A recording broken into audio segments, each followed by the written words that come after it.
que coma, que la gente sea feliz. Por eso le mando un beso grande a Ever Bonafini y a vos, Calamaro, te quiero mucho. Muchas gracias por compartir el Santuario de las Madres. Son unos encuentros muy sentimentales los nuestros. La verdad que nos queremos mucho. Radio Caput. Diego es Diego. Y bueno, son esas personas que son indispensables, ¿viste? Esas cosas. Esas personas que son indispensables, ¿viste? Soy muy tímida. Ok. Radio Caput. Radio Caput. Estás escuchando Caput. Radio Caput. Radio Caput.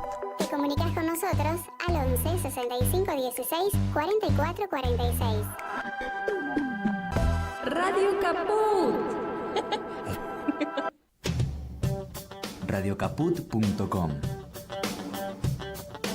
Estás conectado. Estás en Caput.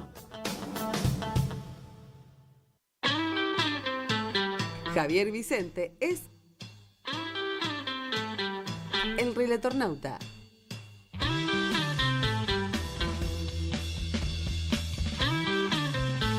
El Relatornauta. Los martes y jueves a las 15 en Caput.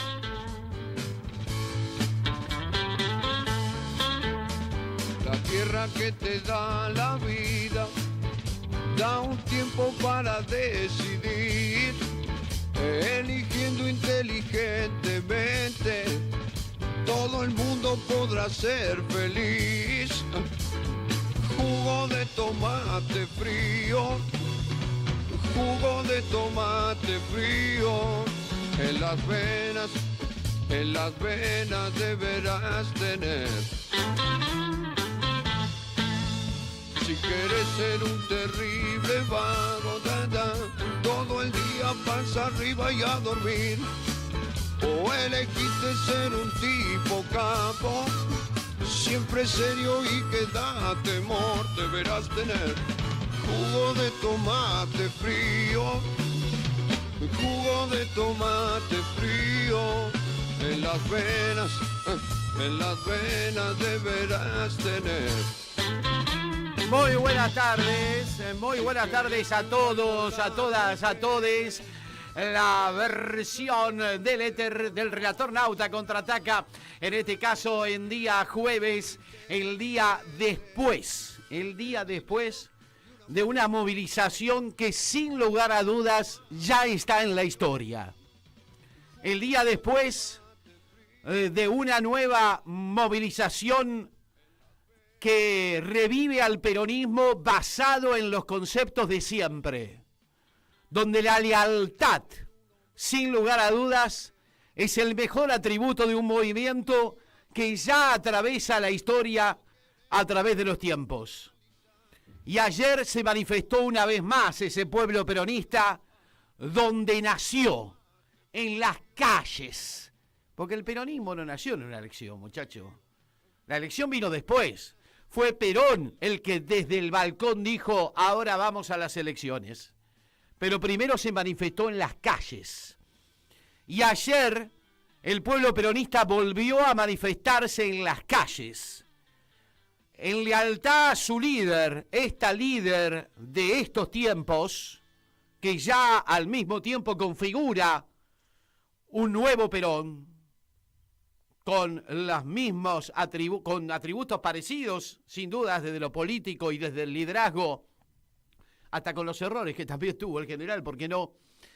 Pero en una manifestación que además de manifestar esa lealtad, dio la posibilidad de actuar, de movilizarse, de manifestarse en defensa propia. Porque yo creo que hubo mucho de eso también, sin lugar a dudas, en esa manifestación multitudinaria, multicolor, feliz, porque siempre encontrarse con el otro produce felicidad, siempre encontrarse en un mismo sentido, de una misma lucha y en comunión, en un mundo donde sabemos nadie se salva solo, como nos lo enseñó Héctor Germano Estergel a través del Eternauta, y en una comunión de ideas, de principios, de valores, que, como bien decía yo, atraviesa los tiempos y al mismo tiempo le da significado a este tiempo de crueldad, de agresión, de amenaza, de restauración oligárquico neoliberal que ya venimos sufriendo los argentinos desde hace 1 año y medio a esta parte. Pero ayer yo creo que se actuó en defensa propia, porque ese sueño húmedo de la oligarquía argentina de un país sin peronismo, ayer quedó claro que no es posible. Que una gran parte de la población está dispuesta a no dejarse apabullar, ni atropellar, ni que le saquen los derechos, ni que le conculquen los mismos, y ni siquiera, como seguramente muchos piensan, dejarla participar políticamente o ser parte de la sociedad civil. Por eso yo creo que además fue una demostración en defensa propia del campo popular, del campo nacional y popular, de lo que llamamos ese pueblo que el peronismo siempre representó también. En instante lo vamos a analizar con nuestro invitado de lujo, Alejandro Topo Rodríguez, de la Corriente Federal Peronista, y que fue partícipe de esta jornada histórica, única e irrepetible. 1 millón de personas se manifestaron en todo el país, casi 600.000 aquí en la ciudad de Buenos Aires y en la Plaza de Mayo. Vamos a volver, fue el grito. Pero en definitiva, lo cierto es que el pueblo volvió a dar respuestas, y volvió a dar respuestas en las calles, donde se cambian las agendas del poder, donde el peronismo siempre fue protagonista, donde la sociedad civil ha tenido sus mejores jornadas y sus mejores días. Y sin lugar a dudas, que ayer, 18 de junio, ya está en la historia grande de los grandes hitos de la Argentina.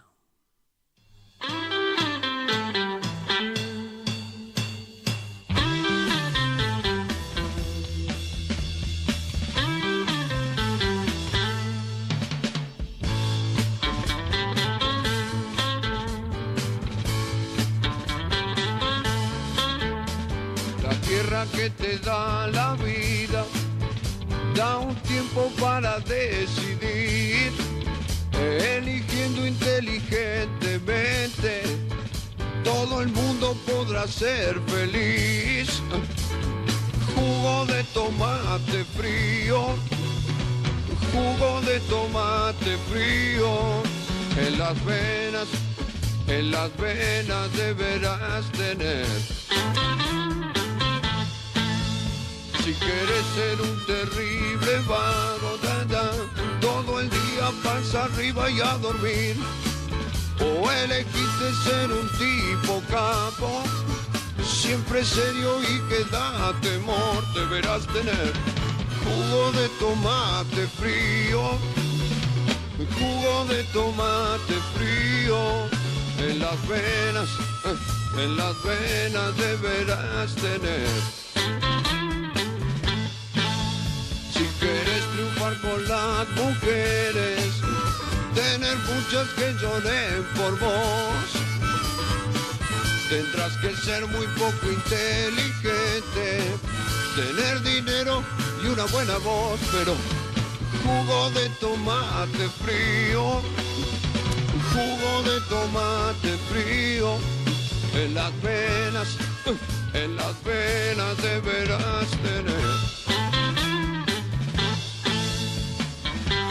Si quieres ser un hombre importante, que se hable todo el día de vos, o querés inmortalizarte como héroe, asesino o semidios, jugo de tomate frío, jugo de tomate frío. Bueno, ahora sí, ya tenemos a Alejandro Topo Rodríguez con nosotros, siempre bienvenido aquí a Radio Caput, a su casa. Y el día después, ¿no? El día después de una movilización que me parece que marca también un antes y un después en la política argentina, en la sociedad argentina, ¿no?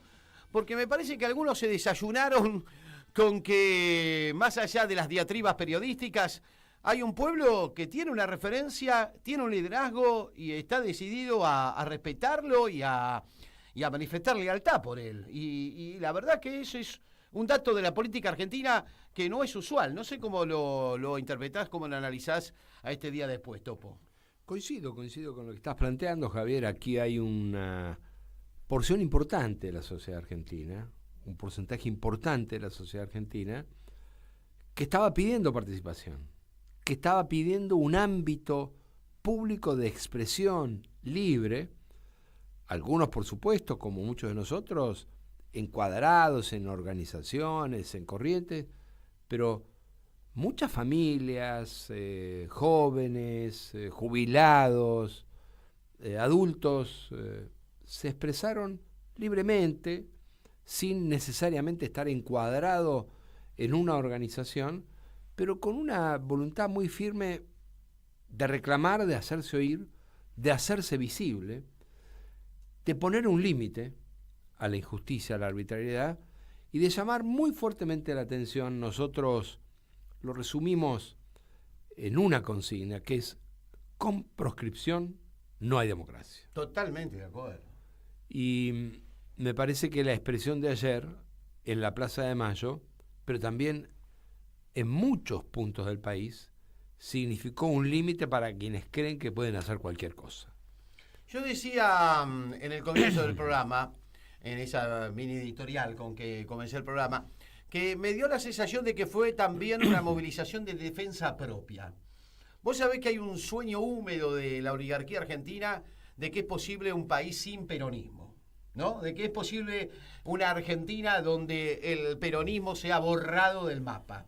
Y yo creo que ayer quedó más que patente que esto no es viable, que al peronismo y a quienes adhieren a sus doctrinas, sus consignas, a sus realizaciones, ya sea en la etapa anterior al kirchnerismo, incluso hoy en día con la identificación que muchos tenemos con lo que fueron los 12 años de Néstor y de Cristina, que ese sueño no es posible. Ese sueño que un sector de la oligarquía se plantea y que yo creo que con Milei había recobrado vigor, ese sueño no es posible. Que el país de la democracia, si es que queremos tener democracia, tiene que contener el peronismo, no puede borrarlo del mapa. No sé cuál es tu opinión. Los intentos fueron muchos y muy costosos en términos de vidas, de capacidad de desarrollo de la Argentina. No hubo dictadura militar en la Argentina a partir de 1955 que no haya intentado ejecutar con éxito, pero fracasó, el plan de hacer desaparecer al peronismo. Por eso nosotros llevamos en el corazón la consigna: a pesar de las bombas, de los fusilamientos, los compañeros muertos y los desaparecidos. Eso obedece al intento de hacer desaparecer y asesinar al peronismo. Luego, en la democracia hubo varios intentos, pero los últimos dos son los más significativos. El de Macri, que en privado confesaba a sus contertulios que el peronismo estaba disuelto, liquidado. Y los macristas, que en privado decían: el peronismo no existe más. Y el más reciente, el que está más fresco, es el que le llega a los oídos a Milei para endulzárselo, diciéndole o planteándole que el peronismo desapareció, o, algo que es igualmente grave, que él puede ser o podía ser el nuevo Perón. Bueno, ayer se manifestó la realidad argentina. Ese movimiento de masas, que es también una expresión cultural antes que política, ha dicho presente. A mí me parece que es muy importante, en lo que venga, poder equilibrar esa presencia que es contundente con la inteligencia, la sutileza, la dulzura en términos culturales que pueda tener el peronismo, no solo para plantarse en resistencia, sino también para enamorar. Y junto con eso, que tiene que ver con el sentido y con los sentimientos, tener una política racional en materia de seguir desarrollando la Argentina y seguir haciendo evolucionar al peronismo. Porque este peronismo que necesita esta Argentina es un peronismo que no debe perder la esencia, pero adaptar sus instrumentos. Es un mundo y un país que requiere mirar los nuevos desafíos. lo hemos hablado en más de una oportunidad con vos. Es el peronismo el que tiene que garantizar la conectividad universal en la Argentina. Es el peronismo el que tiene que garantizar que ahora que se viene el reemplazo de mano de obra por inteligencia artificial, sea el pueblo formado quien adhiera sin oponerse al desarrollo con inteligencia a lo que se viene, y que el hombre y la mujer puedan seguir trabajando con más calidad, empleos registrados y con mayores ingresos, no al revés. Bueno, si nosotros le entregamos a la derecha y al pensamiento neoliberal la adaptación de la Argentina y del mundo del trabajo a los nuevos instrumentos, vamos a estar resignando una parte fundamental del desarrollo de la sociedad. Y en ese sentido, indudablemente, en este tiempo y en esta proscripción que se ha dado a través de la decisión de la Corte de ratificar la condena a Cristina, indudablemente se ha ratificado al mismo tiempo el liderazgo de Cristina. Y la ves entendiendo el momento a Cristina, la ves más allá de lo que está sufriendo personalmente, porque cualquier persona que esté detenida, que esté presa, que se la culpabilice de algo que evidentemente no cometió, porque es inocente, yo creo totalmente en la inocencia de Cristina, los hechos nos dan la razón. Ella está, la ves como entendiendo el momento, esto que vos manifestabas, la necesidad de adaptar ciertos instrumentos, manteniendo la columna vertebral, digamos, pero que de alguna manera entiendan la época que se está viviendo, ¿no? ¿Vos la ves a Cristina en ese proceso? Sí, la veo. Ella ha hecho una apelación muy clara a, sin resignar el Estado presente, tener un Estado eficiente. ¿Qué significa un Estado eficiente? El que da respuesta especialmente a los sectores más humildes, al que la pelea cada día por salir adelante, a la clase media trabajadora. Es decir, que un trabajador o un hijo de un trabajador no tenga que esperar 6 meses para ser atendido en un hospital público. Y ese es un desafío que los peronistas tenemos que tomar con mucha firmeza y lograr revertirlo.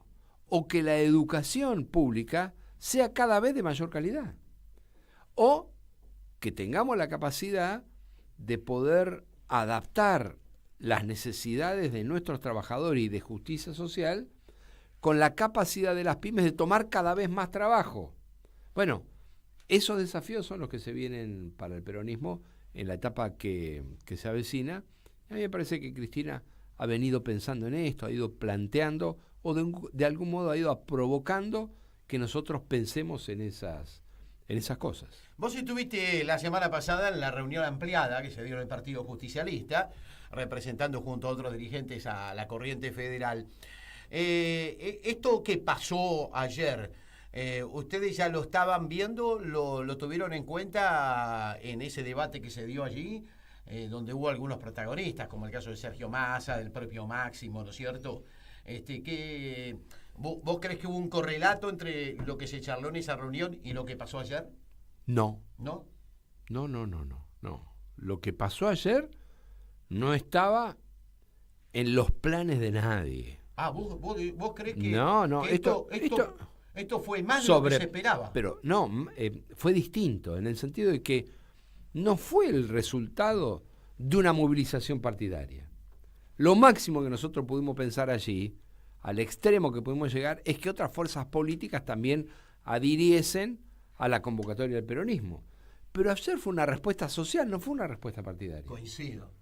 Entonces, tengo que confesarte que excedió no solo en cantidad, sino en el sentido que tuvo la movilización.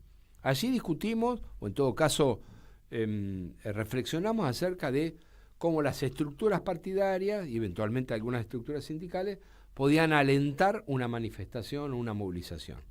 La respuesta de ayer fue social, fue una manifestación que excedió la lógica estrictamente partidaria. Así que fue una sorpresa desde ese punto de vista. Y en ese sentido, ¿vos cómo crees que sigue esto? Porque bueno, se instaló un bojón, que yo creo que cambió la agenda política de la Argentina, ¿no es cierto? Hoy ya no es lo mismo, Ahora, ¿cómo sigue? Porque en definitiva Cristina sigue presa, y ahí hay una demanda de una gran porción del pueblo y de la militancia y de los adherentes del peronismo, del kirchnerismo, de que peleemos para que Cristina no esté presa, porque es injusta esa detención. Y es una agresión a ella, pero es una agresión a todos nosotros. ¿Y cómo se compatibiliza eso con lo electoral? La verdad que veo mucha preocupación en los compañeros dirigentes en lo electoral. Y yo no haría tanto hincapié en eso, porque la democracia no es solo votar. Lógico. La democracia tiene la intensidad también de las manifestaciones, de las luchas en cada uno de los terrenos, del debate público, cosa que lamentablemente se ha obturado mucho en la Argentina por el rol que están cumpliendo los medios masivos. Entonces, ¿cómo seguimos? ¿Cómo vos ves que seguimos? Teniendo también presente que va a haber elecciones. Sin duda. Pero que no es todo las elecciones. Por un lado hay una consigna que ya va ganando legitimidad, que es la consigna de Cristina Libre. Cristina Libre. Y esa es una tarea que hay que seguir profundizando y que tiene que ver con expresiones políticas, sociales, culturales, de distintos sectores, que tiene además una relevancia y un impacto internacional más que significativo. Esa es la política.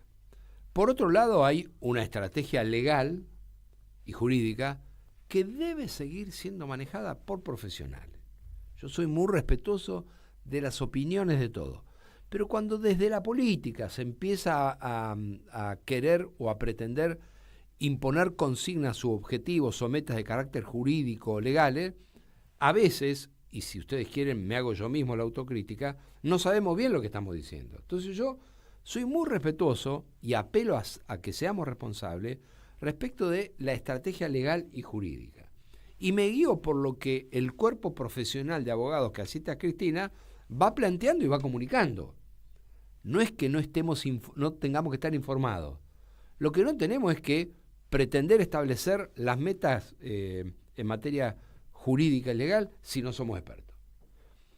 En tercer lugar, hay un gran desafío, que es seguir trabajando para ponerle límites al gobierno antiperonista de Milei.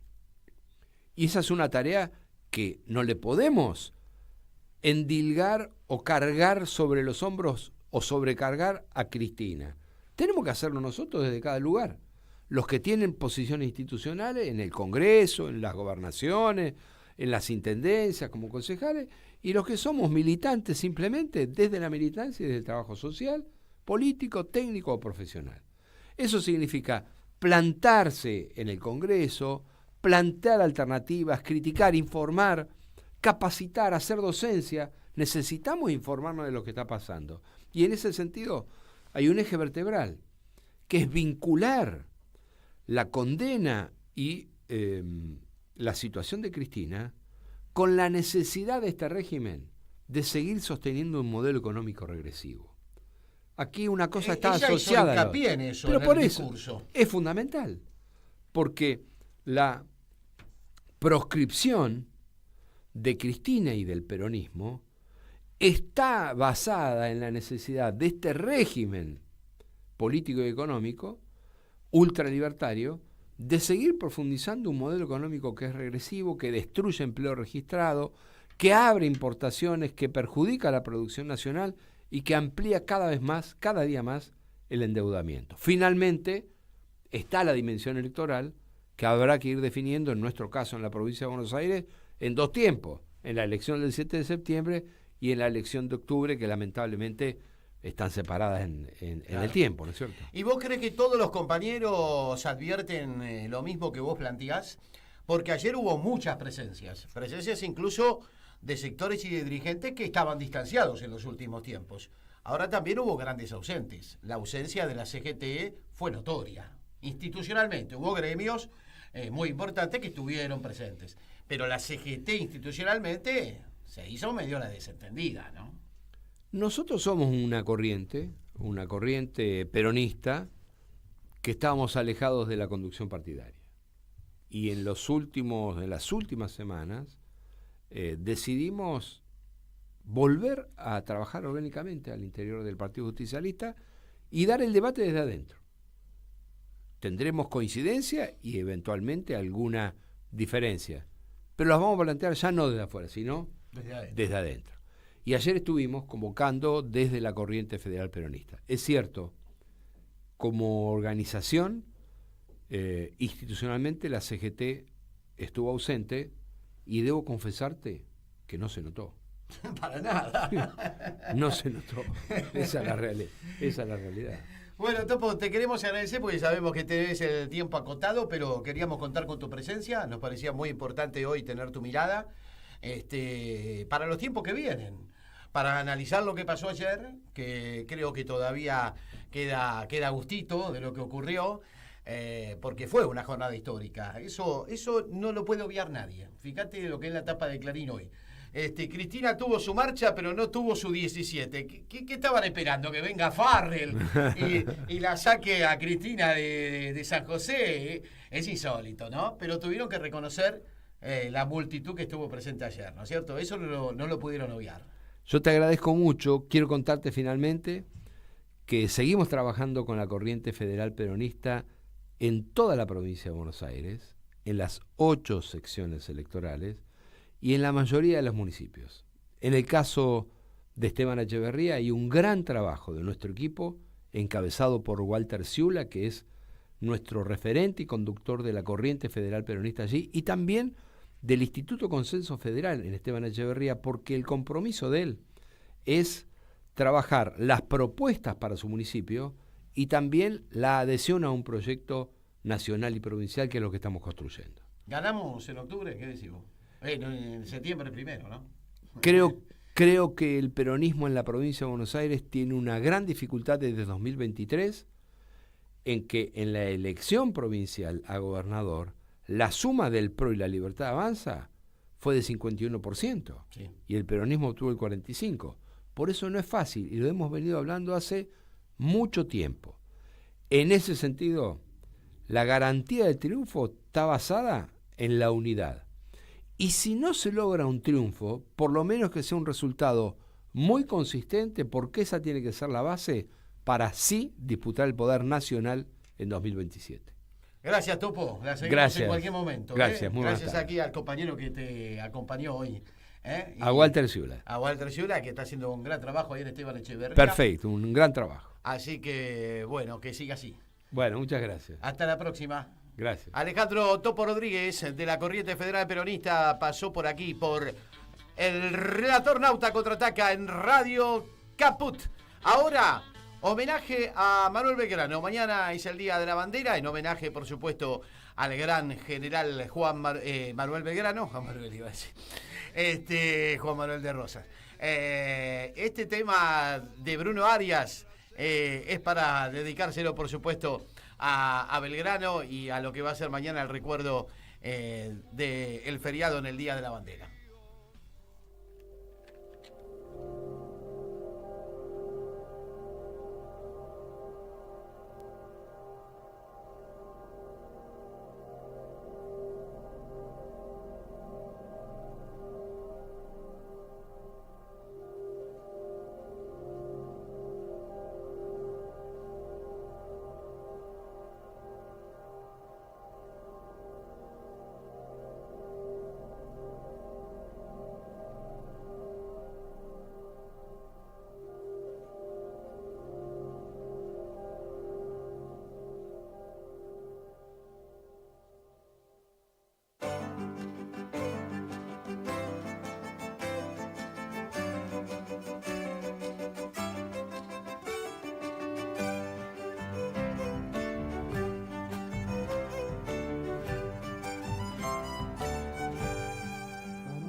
Azules miraba el amanecer, pisando el río temprano y hojeando el atardecer.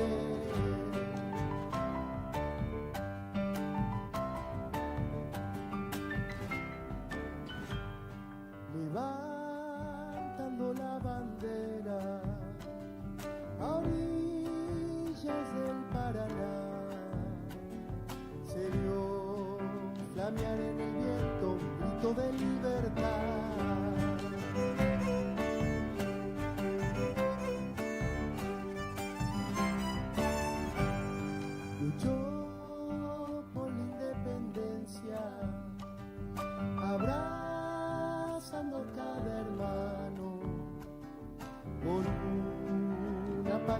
un pueblo libre, justo y soberano.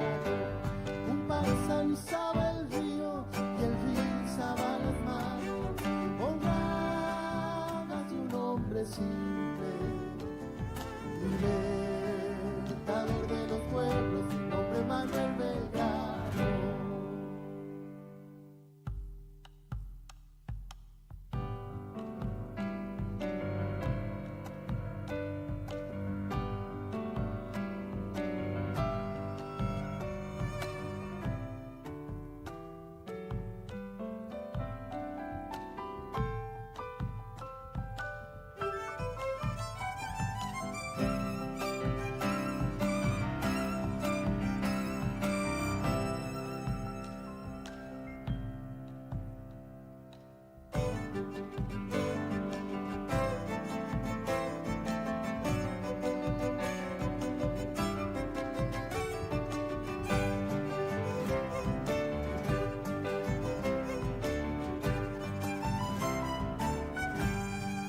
Celeste y blanco su puño, sigue escribiendo en el tiempo, corriendo al igual que un río por las orillas del pueblo.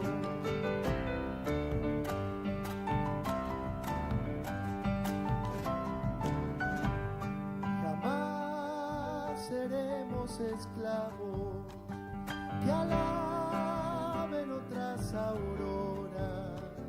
Somos éxodo de un pueblo que está de pie en la memoria.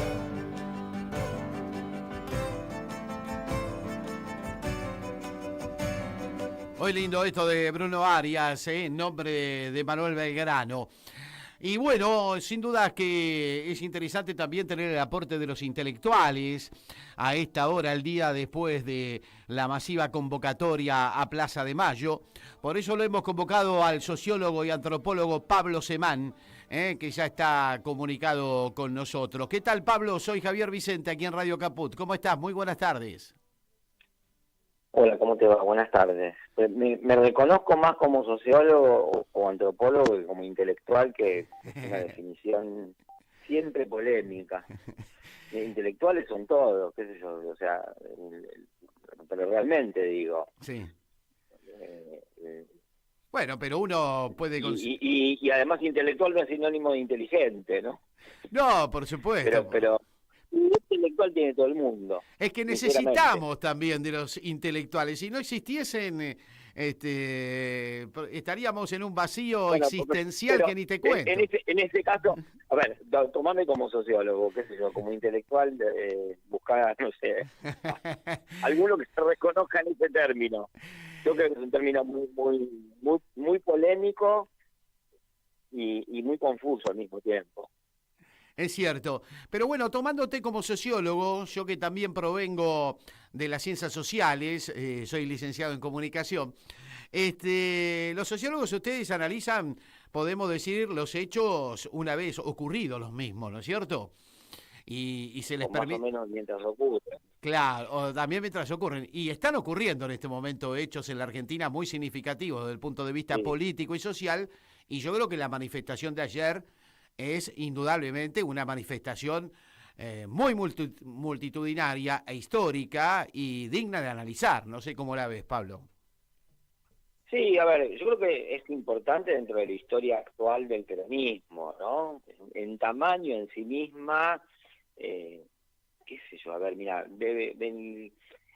vos no sé si tenés en cuenta cuántos habitantes había en 1945 en el AMBA. Eran 3 millones como mucho, 4 ponele. Y no había medios de comunicación ágiles, y no había medios de transporte ágiles, y no había organizaciones, ¿no? Entonces, y hubo algunas marchas anteriores que llenaron la plaza. Después se fue haciendo rutinario. Yo te diría, hoy una organización que no llena la plaza no tiene aspiraciones políticas serias, ¿no? Ahora, dentro de la historia de reciente del peronismo fue importante porque primero, digamos, como que retomó la iniciativa en general, te diría, y después en la plaza. Todo eso fue derivado de de lo que dijo la Corte, que yo creo que no era lo que esperaba el gobierno. Y eso después le permitió al peronismo estar relativamente unificado alrededor de un liderazgo y de una causa. Ujú. Porque además no creo que... Bueno, no creo que... O sea, lo sé, pero creo que lo sabemos todos, además. El peronismo venía en una gran discusión interna, ¿no? Y esa discusión por ahora está suspendida. Sí. Entonces, bueno, ahí la importancia que tuvo lo de ayer fue algo así como, no sé si un punto de inflexión, pero al menos un punto de tocar fondo y tener un mínimo de un parate y decir, bueno, salimos por este lado. Claro. Ahora, como bien vos decís, nada más importante para un movimiento político que se considera popular que tener una causa y que tener un liderazgo, ¿no es cierto? Aunque como todos los liderazgos no son perfectos. Bueno, esa era la causa de la discusión interna.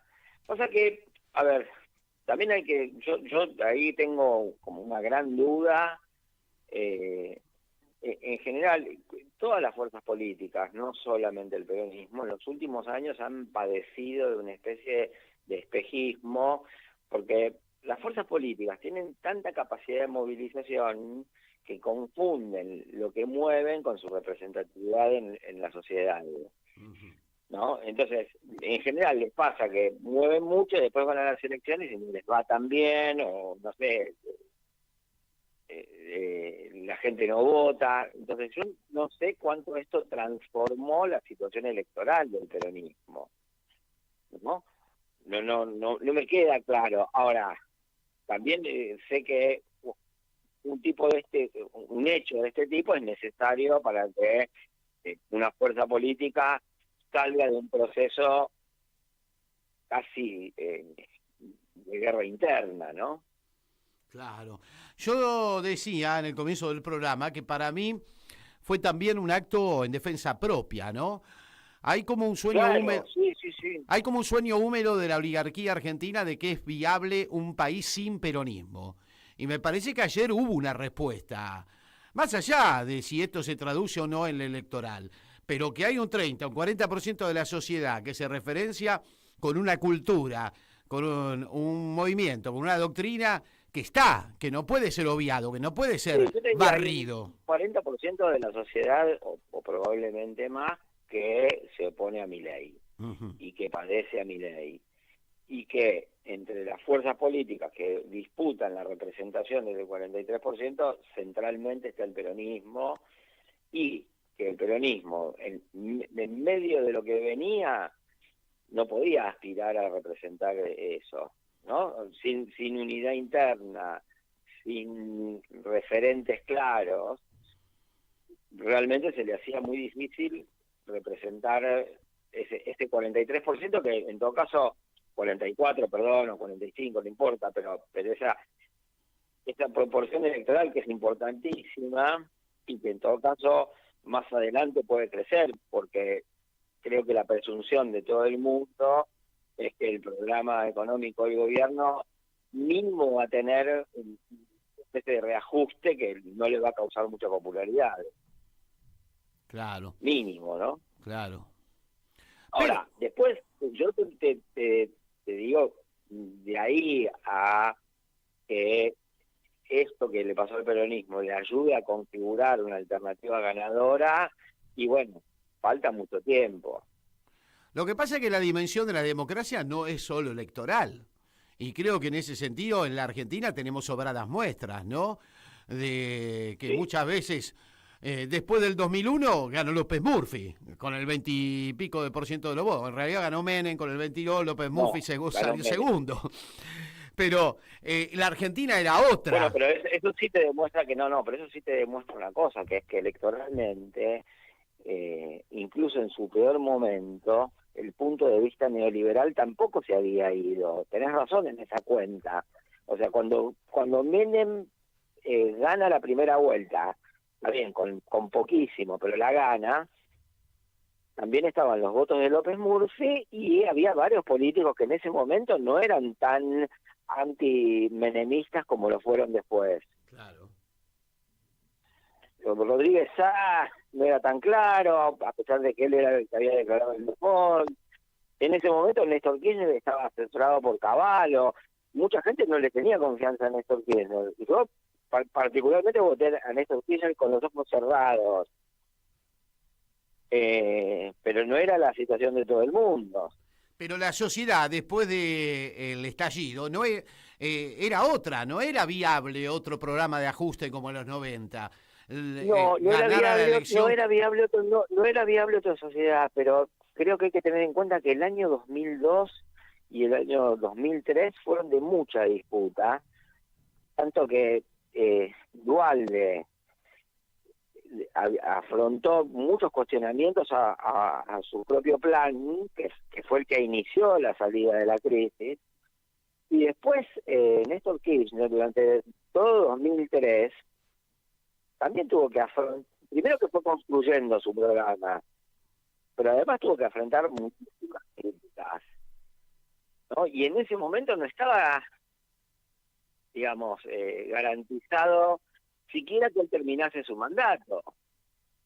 Acuérdate que la anécdota que te contaba en esa época, cuando estaba Néstor en el gobierno, era que Néstor, cuando pasó los 40 días de gobierno, dijo, bueno, ya por lo menos yo voy a tener más tiempo de gobierno que Cámpora. Es cierto. ¿No?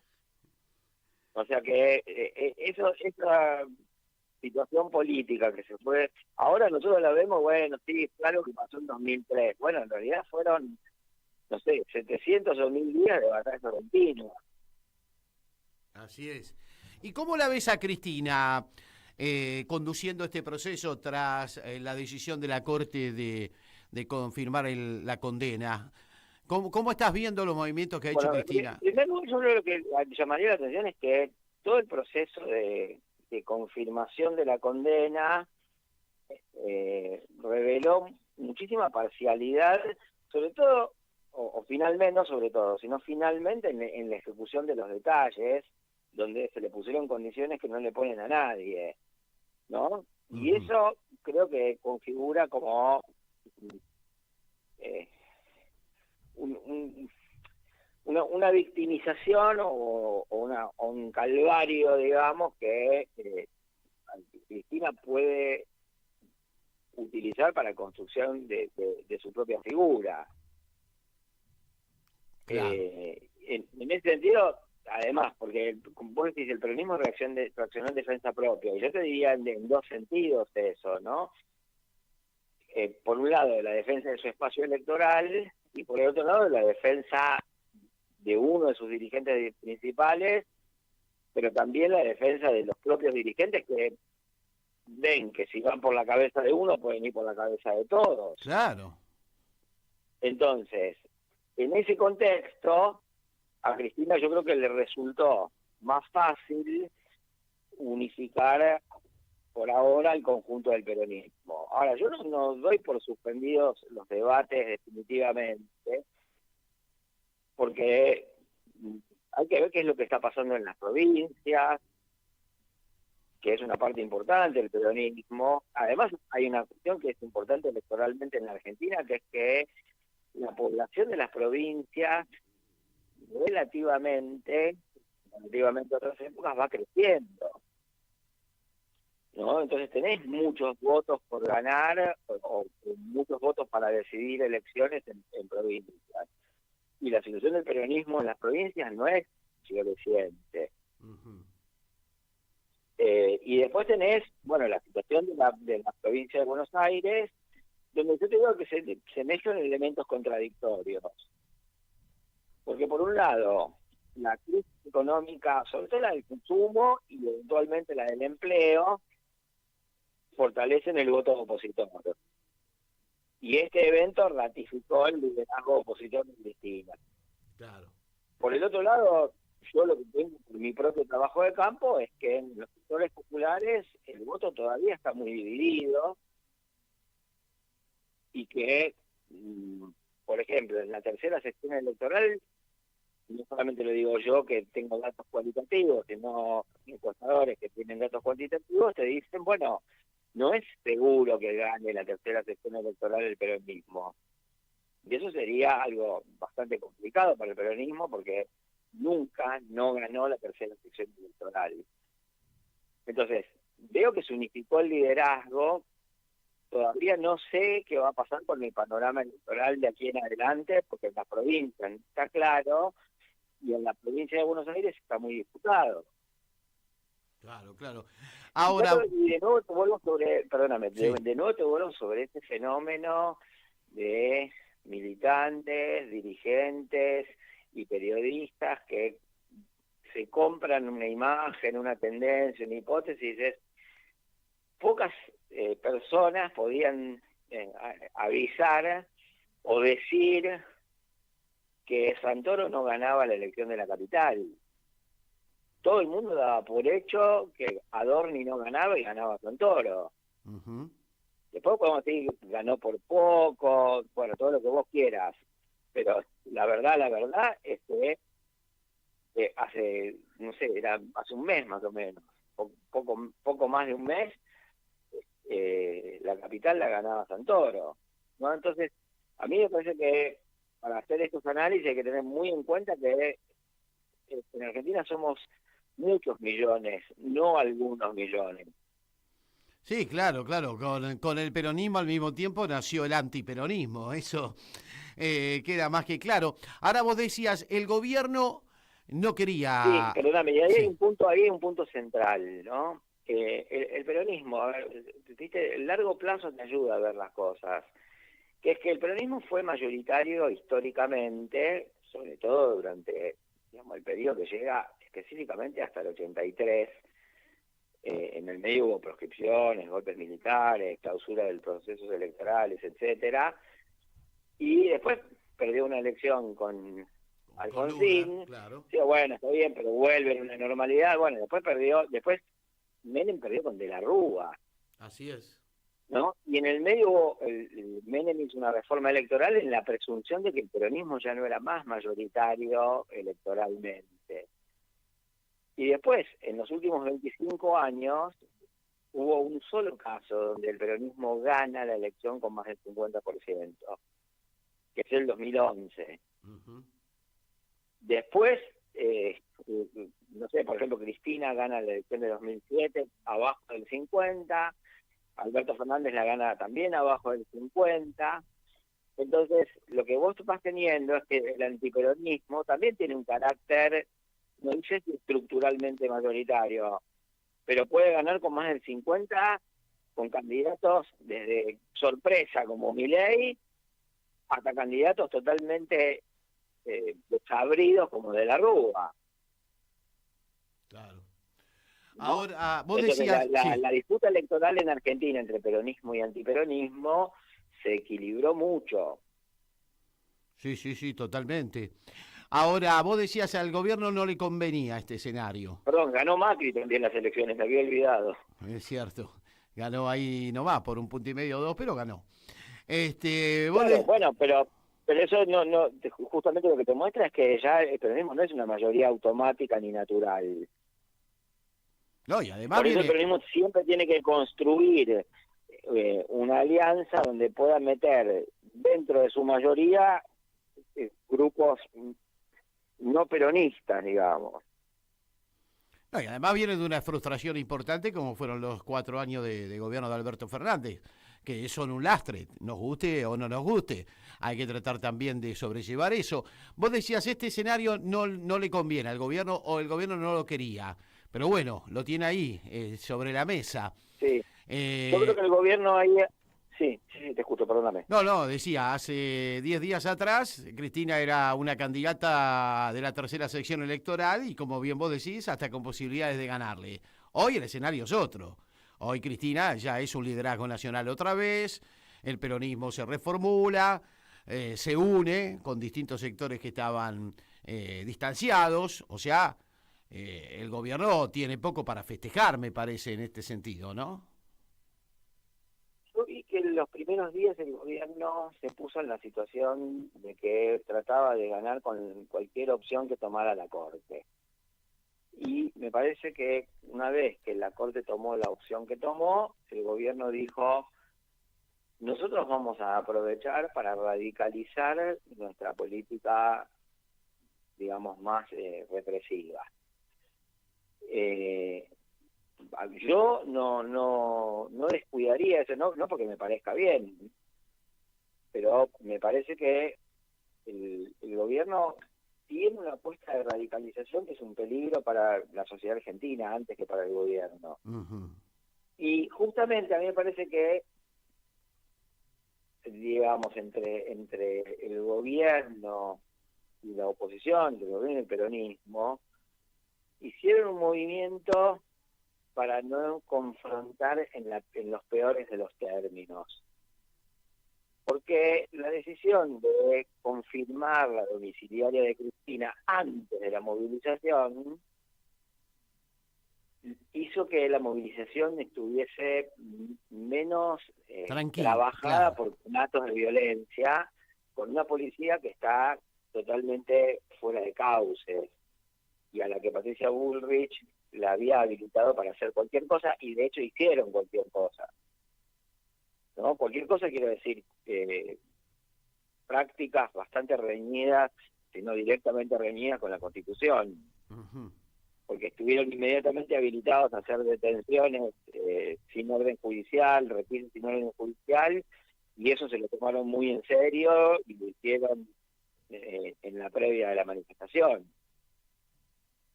Ahora, me parece que esa es la posición del gobierno: radicalizar controladamente, pero radicalizar. Y me parece que en estos días van a hacer su propia ofensiva.